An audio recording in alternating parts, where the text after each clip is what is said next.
Buenos días, mi nombre es Clara María Restrepo Moreno, soy ginecóloga, estoy vinculada al Departamento de Ginecología y Obstetricia de esta facultad y este año los voy a acompañar en los módulos de sexualidad del área de adolescencia 1. Bienvenidos.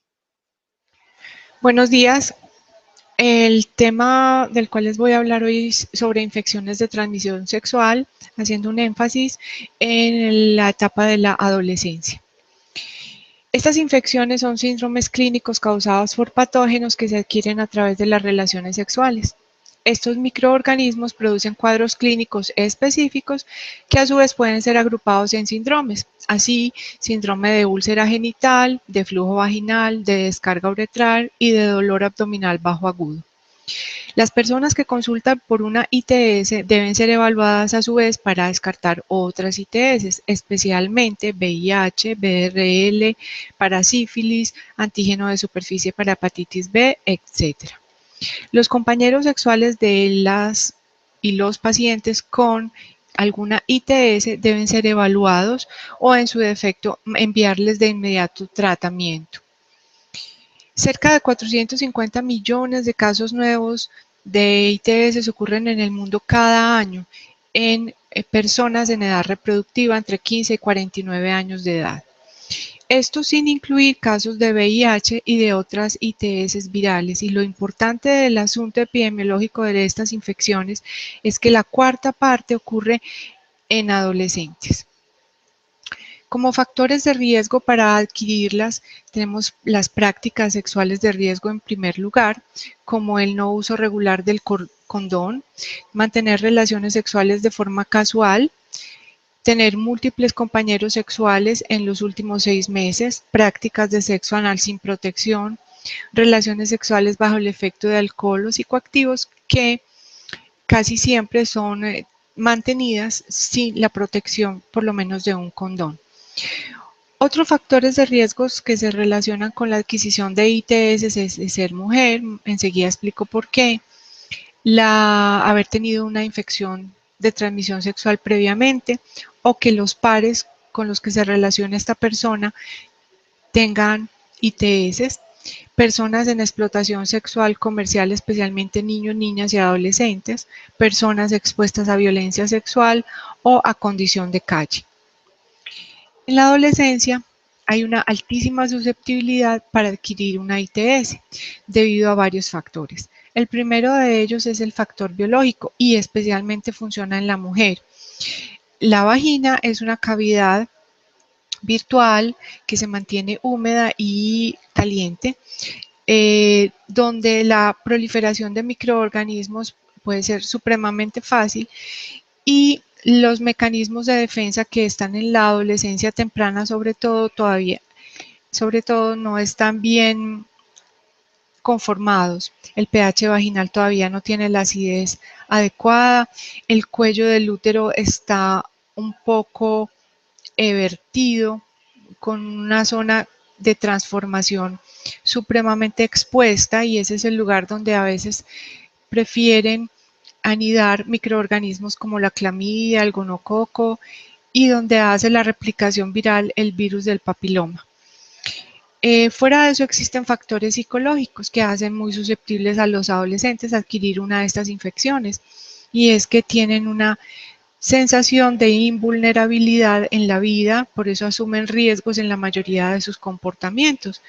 Es común el pensamiento en ellos de que esto o aquello no les va a ocurrir y por lo tanto no se protege. Asimismo, hay factores socioculturales en Occidente que promueven sobre todo una expresión de la sexualidad muy libre, desligada del afecto, promovida masivamente como casi un producto de consumo. También ocurre que los adolescentes, tanto hombres como mujeres, son muchas veces incapaces de reconocer los síntomas que presentan en sus genitales y se abstienen de consultar pues porque no los reconocen como anormales. Y finalmente, si tienen un síntoma, son capaces de reconocerlos, se abstienen de consultar al médico, más bien van a una farmacia o le piden ayuda a algún amigo o toman algo de su cuenta porque consultar a un centro médico implicaría de pronto revelar, hacer pública su vida sexual activa, puede ser estigmatizado, sobre todo en las mujeres ocurre esto, que son estigmatizadas por empezar sus relaciones sexuales a temprana edad, y los médicos pueden romper a veces el secreto profesional, cosa que no es ética ni conveniente y que puede acarrear diversos problemas de tipo familiar a los adolescentes. Con respecto al abordaje de las ITS, pues en nuestro país seguimos la guía de práctica clínica que promueve un abordaje sindrómico de las mismas. Y básicamente reconoce que los diferentes síndromes son causados por grupos de agentes infecciosos específicos. El médico que atiende el caso elabora un diagnóstico con base en esos síntomas por los cuales consulta al paciente, con base en el riesgo que tiene según sus conductas para adquirir una ITS y según los signos que identifica durante la consulta, los signos clínicos. Según este abordaje, el paciente debe recibir en esa misma consulta el tratamiento orientado a los gérmenes que causan el síndrome que presenta. El tratamiento ojalá administrado en una sola dosis de antibiótico en ese mismo centro y el mismo día de la consulta. A su vez, debería esa persona recibir asesoría similar a la que ocurre en el pre y post-test para el VIH. Folletos, ojalá impresos, informativos sobre las ITS que entre otras deben resaltar no solo el uso del condón, sino promover el autocuidado, la autoestima y la toma de decisiones para los encuentros sexuales. Este manejo sindrómico también ofrece un tratamiento expedito y consulta a los contactos sexuales de los últimos 60 días de ese caso con una ITS. Y promueve también realizar un control clínico a las 2 semanas después del inicio del tratamiento antibiótico para cada caso. Este enfoque tiene varios aspectos de conveniencia, como es permitir el tratamiento a personas con sospecha de ITS que habitan en lugares alejados o personas que no tienen recursos o lugares que no poseen laboratorio, que es difícil transportarse desde ahí o factores económicos que le impiden a las personas movilizarse. Y también en el caso de adolescentes es supremamente conveniente porque el seguimiento en ellos es muy difícil. Si consultan una vez no vuelven a las revisiones y entonces por eso sería complicado manejarlos de otra manera. Sin embargo, hay inconvenientes de este tipo de enfoque. Y el primero es que desconoce la prevalencia de las ITS en nuestro medio, que no podemos medir la resistencia antibiótica y que muchas veces se suministran antibióticos que no son necesarios, tratando de cubrir la mayoría de los posibles agentes etiológicos que a veces no se están presentando en una infección en un individuo. En los países desarrollados, por el contrario, se promueven los diagnósticos etiológicos, poseen pruebas de laboratorio que casi siempre están en los centros médicos y que son rápidas, de modo que se puede diagnosticar el microorganismo específico que está causando la ITS. Fuera de eso, se buscan activamente otras ITS concomitantes con estas mismas pruebas. Se proporciona tratamiento antibiótico a todos los compañeros sexuales de pacientes con ITS de origen bacteriano. Ellos conocen la prevalencia de las ITS y la resistencia antibiótica de las mismas a los esquemas que se utilizan, y promueve también en las poblaciones de riesgo como adolescentes sexualmente activos, tanto hombres como mujeres, pero especialmente mujeres, tamizajes gratuitos cada 6 a 12 meses para infecciones tipo clamidia, gonococo, VIH, etc. Podríamos dividir las ITS en dos grandes grupos etiológicos: las causadas por bacterias y por virus. Entre las causadas por bacterias están las que producen el síndrome de flujo vaginal, en las úlceras genitales o en cavidad oral y ano, la uretritis y la cervicitis. Y entre las virales están las que producen los condilomas genitales, anogenitales, las hepatitis y el complejo VIH-Sida. En mi presentación entonces me voy a centrar en los síndromes producidos por bacterias y en las virales en el síndrome conocido como condilomas. Empecemos con el síndrome de infección cervical. Los agentes causales principales son la clamidia trachomatis y la Neisseria gonorrhoeae. En pacientes con conductas de riesgo, se sugiere realizar pruebas rápidas en el mismo momento de la atención. Eso dice la Guía de Práctica Clínica para el Abordaje de las ITS del 2013. Y el resultado positivo sería indicativo de tratamiento. Lo importante de la infección cervical en una mujer es que a veces no presenta síntomas y sin embargo puede progresar a una enfermedad pélvica inflamatoria, que es una inflamación del aparato reproductivo interno, útero, anexos, trompas. Y esta infección que puede pasar desapercibida dejaría secuelas importantes en esa mujer que apenas está empezando su vida reproductiva, entiéndase como dolor pélvico crónico que la acompañará el resto de su vida, infertilidad y si acaso se puede embarazar, embarazos que ocurren fuera del útero y que son de altísimo riesgo. Clínicamente, la cervicitis se ve como un exudado que puede ser purulento o mucopurulento, un cuello eritematoso, o sea, enrojecido, hinchado y que la sangra muy fácilmente al mínimo contacto con un aplicador, con el espéculo o con algo. Si es una paciente prepuber, una niña, antes de su pubertad, puede presentar incluso signos como flujo vaginal fétido. A su vez, la cervicitis puede acompañarse de uretritis, inflamación o absceso en la glándula vestibular mayor o bartolinitis, inflamación de la cápsula hepática, perihepatitis e incluso artritis reactivas en articulaciones grandes del cuerpo. Existe forma de hacer diagnóstico específico para los principales agentes causantes de la cervicitis. Para la clamidia trachomatis existen pruebas rápidas como amplificación de ADN o hibridación de ácidos nucleicos. Más utilizado en nuestro medio, está más a disposición inmunofluorescencia directa. Y para la Neisseria también existen pruebas rápidas y cultivo específico. El tratamiento sindrómico de la infección cervical entonces sería recurrir a dosis única de acitromicina y ceftriaxona. La primera para tratar la clamidia y la segunda para tratar la Neisseria, que en el 50% de los casos se encuentran juntas.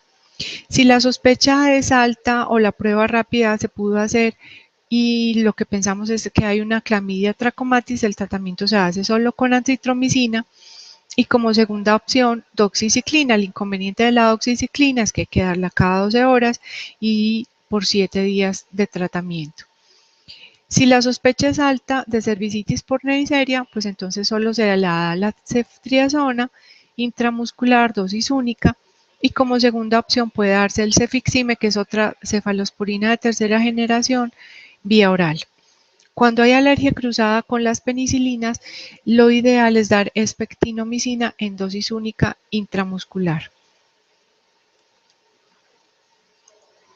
El compañero sexual de una paciente con sospecha de cervicitis debe consumir acitromicina una dosis única más cefixime una dosis única.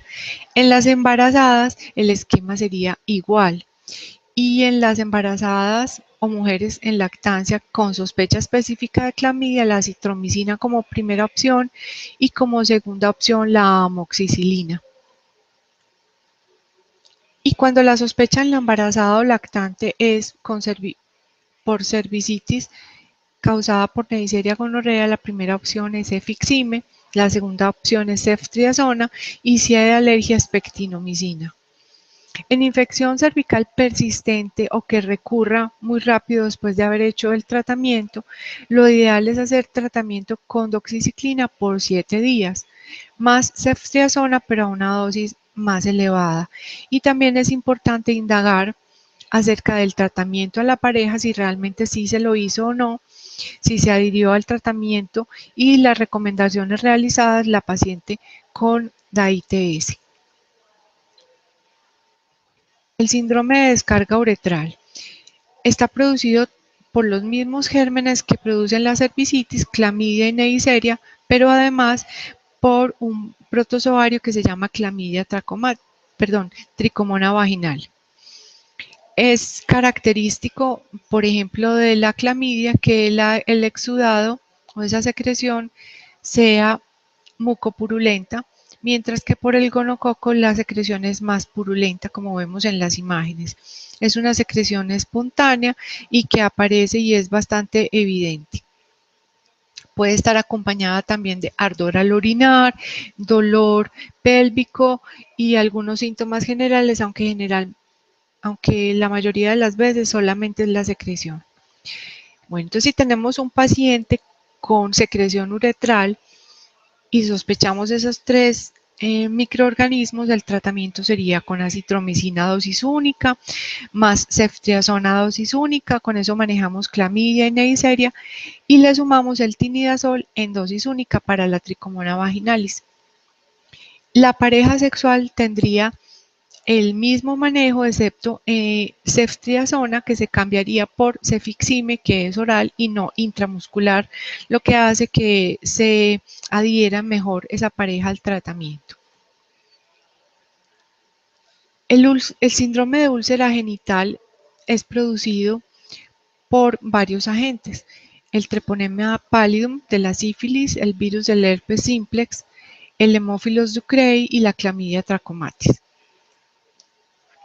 El manejo sindrómico de la úlcera contempla básicamente dos antibióticos que son la penicilina benzatínica 2.400.000 unidades en dosis única intramuscular y la acitromicina 1 gramo vía oral en dosis única. Cuando ese paciente tiene alergia a la penicilina, se cambia esta por doxiciclina y se da durante 14 días 2 veces al día 100 miligramos.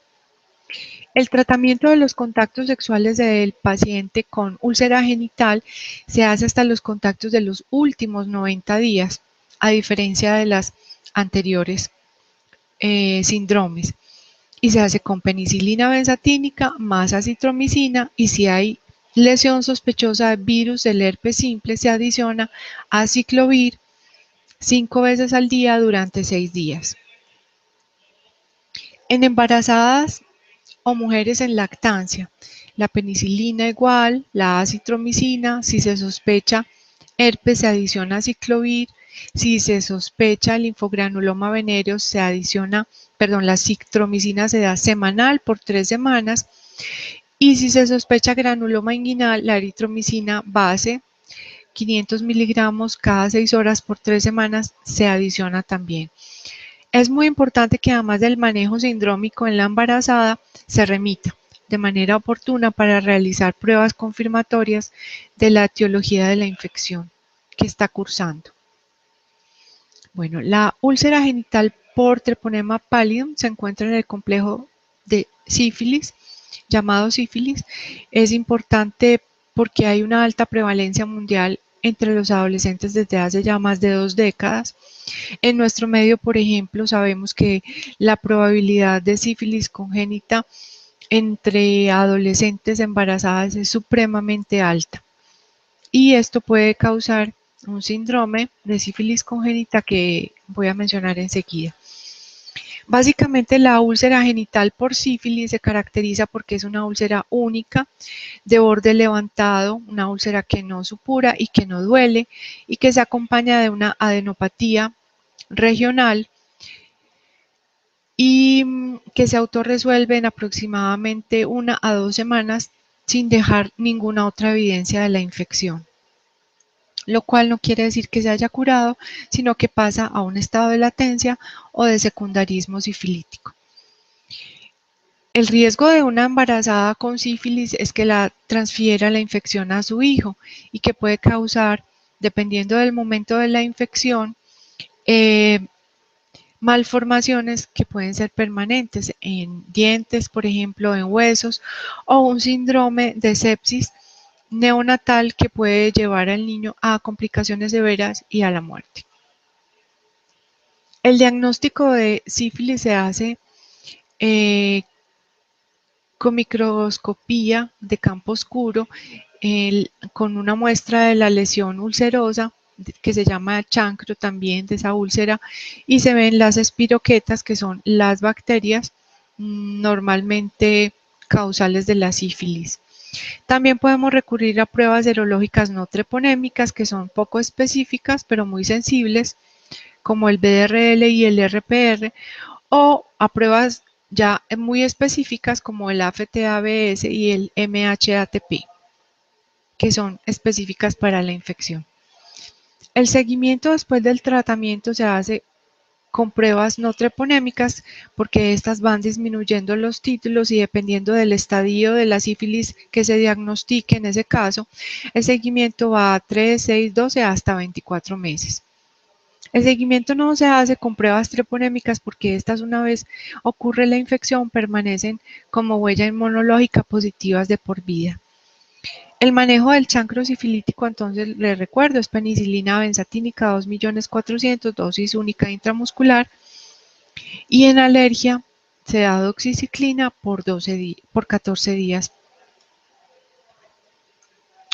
En caso de úlcera genital por virus del herpes simple, es más frecuente que esta infección corresponda al serotipo 2 que al serotipo 1, que generalmente es el que se encuentra en las lesiones de labios y cavidad oral.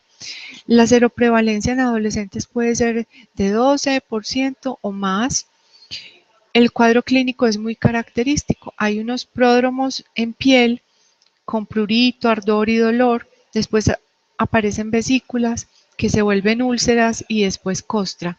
Además puede haber ardor para orinar, linfadenopatía y síntomas generales. Lo más frecuente es que estas lesiones sanen en 1 a 2 semanas y no dejen cicatriz, pero generalmente se presentan recurrencias asociadas a situaciones de estrés o enfermedades concomitantes. Muy frecuentemente puede haber complicaciones graves como meningitis, mielitis transversa, hepatitis y neumonitis, que pueden ser graves, requerir hospitalización y manejo intravenoso con antivirales. Aquí podemos ver entonces las vesículas características, no es una sino que son varias, luego se vuelve úlceras, también son varias, muy dolorosas en los genitales y que arden mucho y finalmente se encostran y sanan. Importante decir que una mujer que adquiere virus del herpes simple en el tercer trimestre o en el periparto tiene en el hijo una alta probabilidad de infección congénita por este virus, infección que generalmente se manifiesta como un brote ampolloso, vesículo ampolloso generalizado, neumonitis, meningitis y sepsis neonatal de alta mortalidad.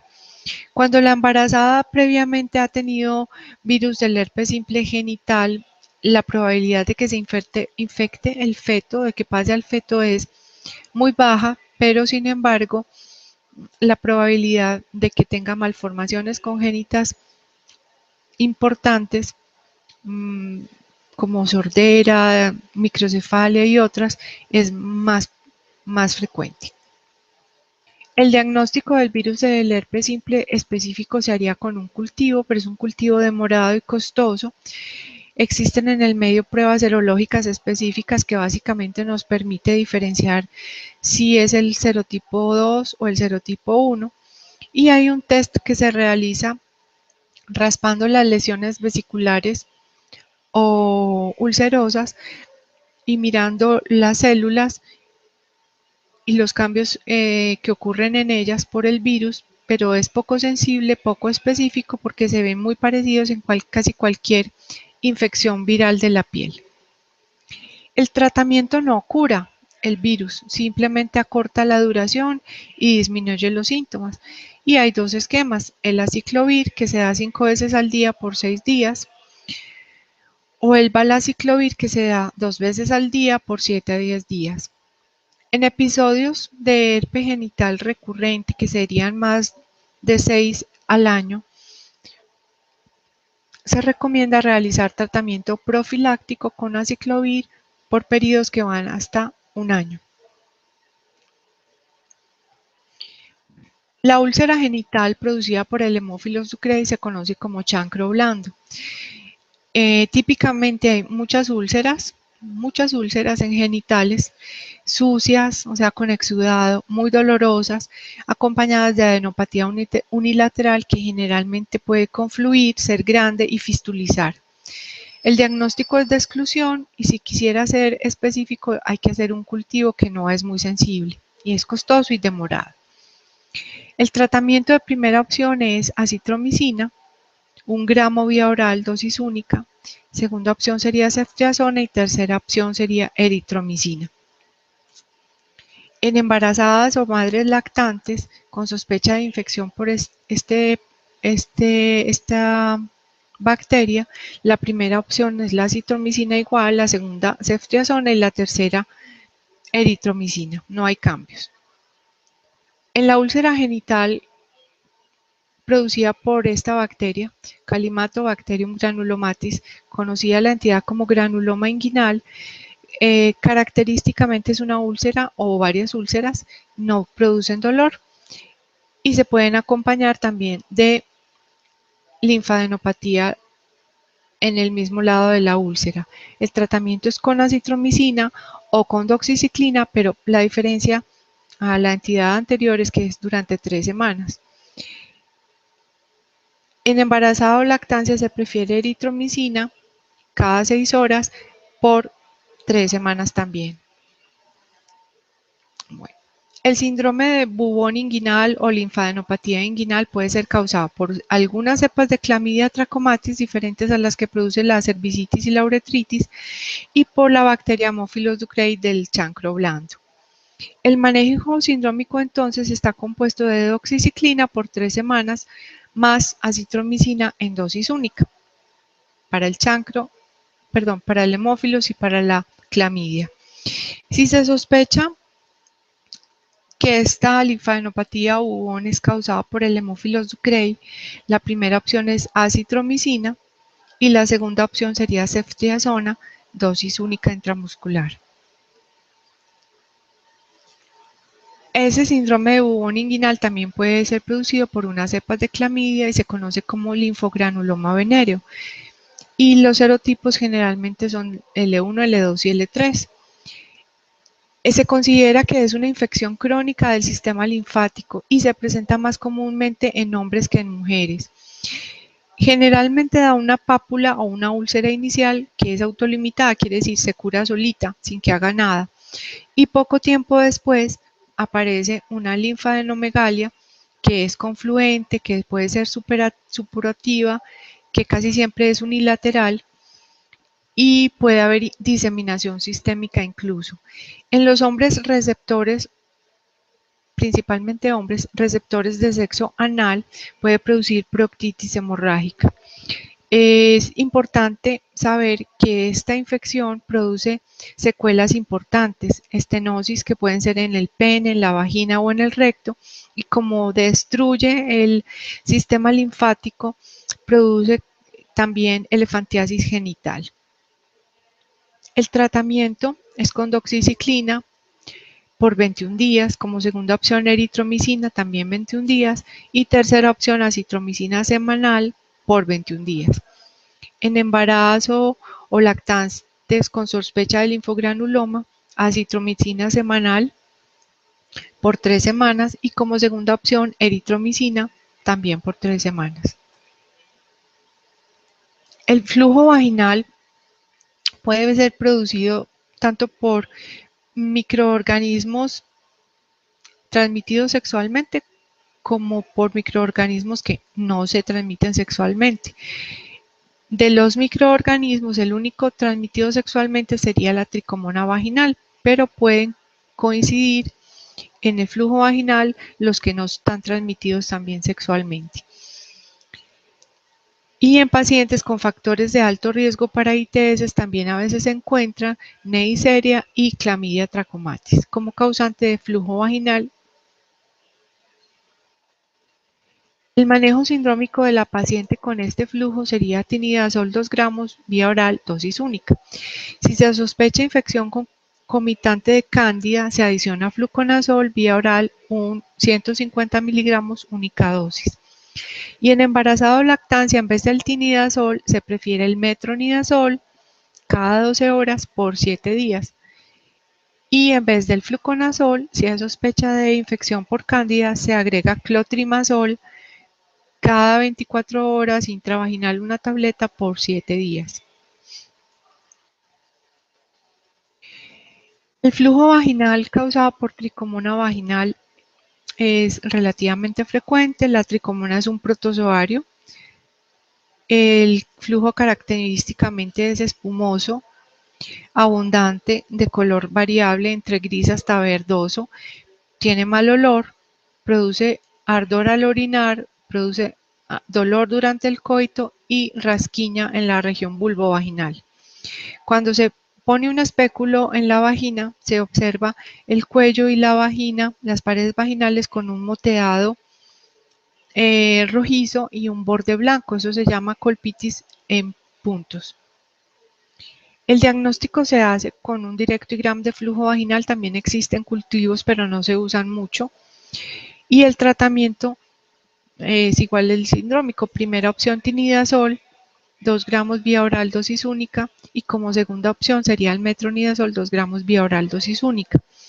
Al compañero sexual se le proporcionaría igual tratamiento. En embarazo o lactancia se prefiere como primera opción el metronidazol y sería importante, esto se sugiere, no hay una evidencia muy alta, pero se sugiere para reducir la exposición al infante, suspender temporalmente la lactancia durante el tratamiento. Si es metronidazol, 24 horas y si es tinidazol hasta 72 horas, posterior a la última dosis del antibiótico. Bueno, el síndrome de dolor abdominal bajo agudo se conoce como enfermedad pélvica inflamatoria o EPI. Su prevalencia puede ser hasta de casi 4 por 1000 casos en mujeres. El espectro clínico va desde infección del endometrio, las trompas de falopio, hasta abscesos tubo-ováricos, peritonitis pélvica y sepsis.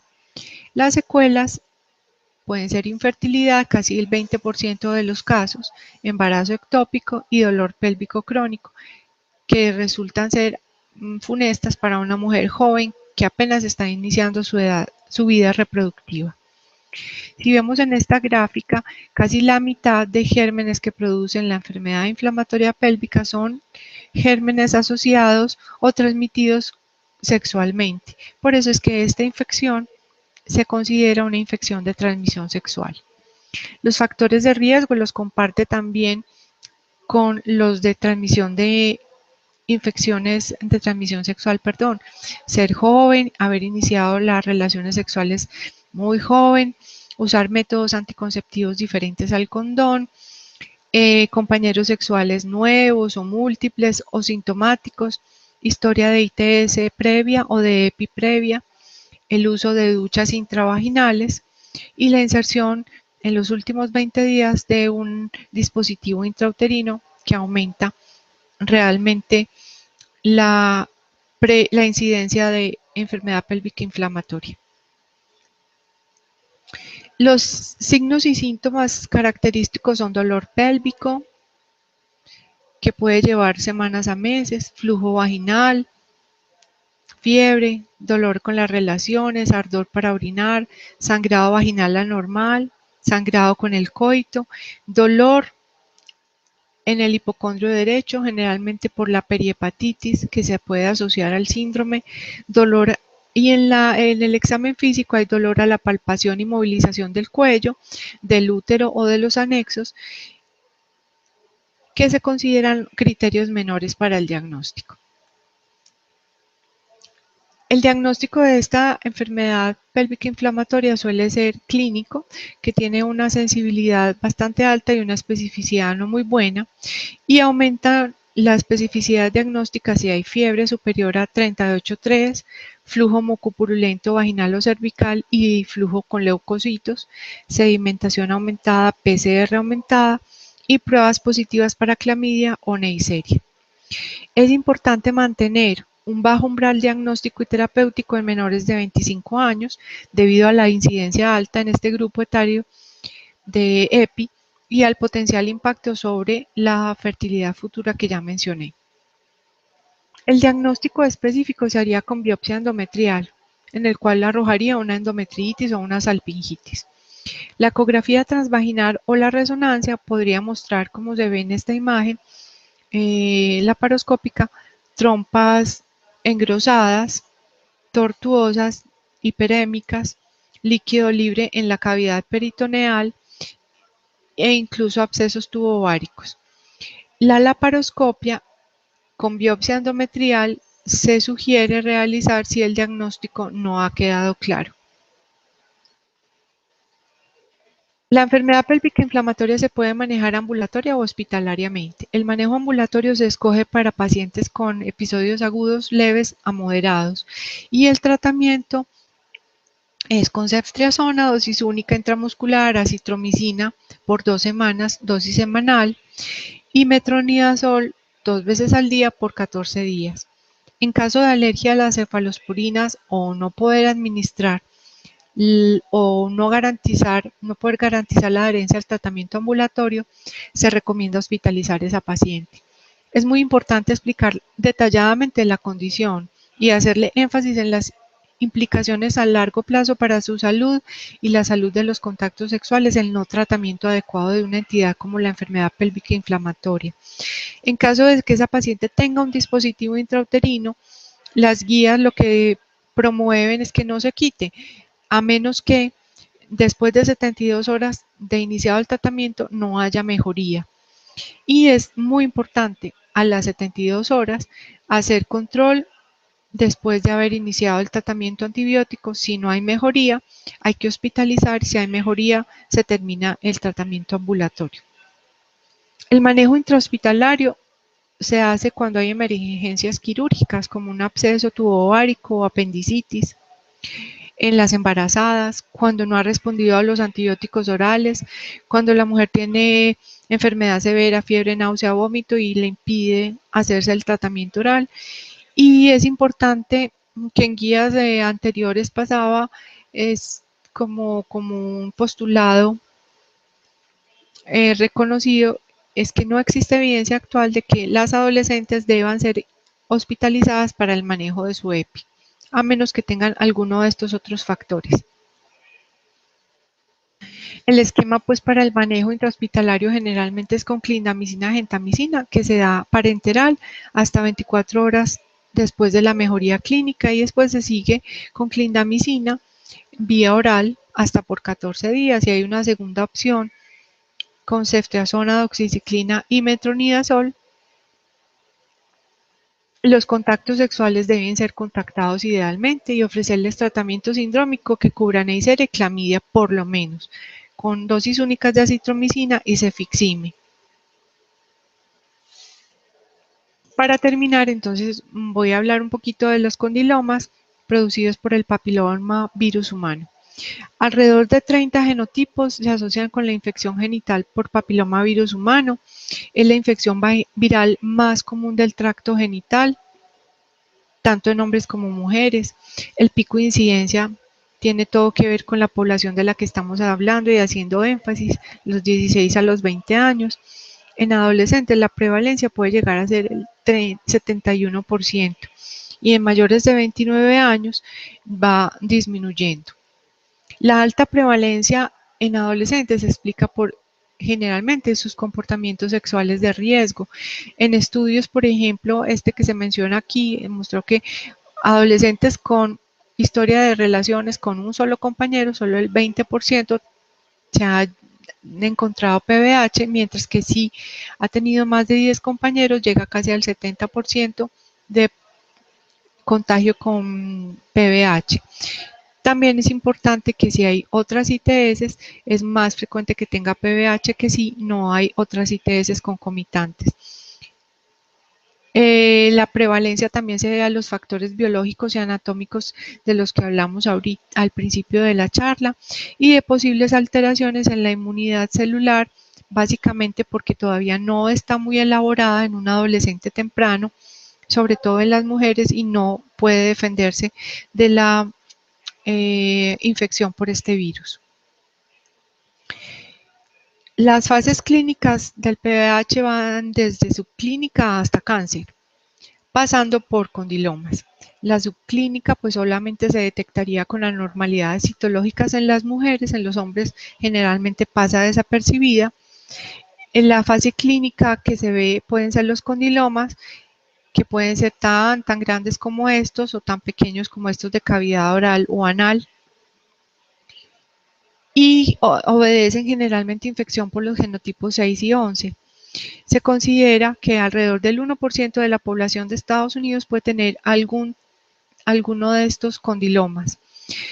Y estas infecciones pueden progresar a displasias o a cáncer de cervix, de vagina, de vulva, de pene, de ano, y generalmente están comprometidos los genotipos 16 y 18 en estas infecciones. El periodo de incubación del papiloma virus humano puede ser de semanas a años. Característicos condilomas o lesiones subclínicas que, como dije ahora, solo se evidencian con citología o un examen más específico que es la colposcopia. La regla general para tranquilidad de las adolescentes y los adolescentes es la autorresolución, más o menos en 2 años el 90% ya ha autorresuelto su infección, pero de persistir algún genotipo oncogénico, la regla también parece ser progresión temprana hacia lesiones de alto grado y cáncer de cervix. Afortunadamente esto ocurre en menos de 3% de los casos. Un neonato o un lactante hasta los 2 años con infección genital o genitoanal de condilomatoso podría considerarse adquirido a través de su paso durante el parto por el canal del parto. Sin embargo, la Academia Americana de Pediatría dice que todos los niños de la edad que sea con condilomas en estas ubicaciones anogenitales debe descartarse abuso sexual siempre. La contaminación también puede afectar la región laríngea y generalmente es por adquisición mientras el bebé atraviesa el canal del parto, pero es una grave complicación y sucede en 4 de cada 100.000 nacidos vivos. El diagnóstico de la infección por papilomavirus humano se hace en nuestro medio por citología cérvico-vaginal, que tiene una sensibilidad muy variable y altos falsos negativos. El esquema actual para inicio de la citología es los 21 años y el seguimiento se hace con una citología anual, si es normal se repite al año y si es normal se sigue cada 3 años, a menos que haya algún signo o síntoma clínico que amerite hacerla antes. También existen pruebas de ADN que son muy importantes porque nos permitirían un tamizaje cada 5 años y solo se tamizaría a esas mujeres en quienes se detectan cepas oncogénicas. Lo difícil de su uso en nuestro medio es que son costosas y están poco disponibles.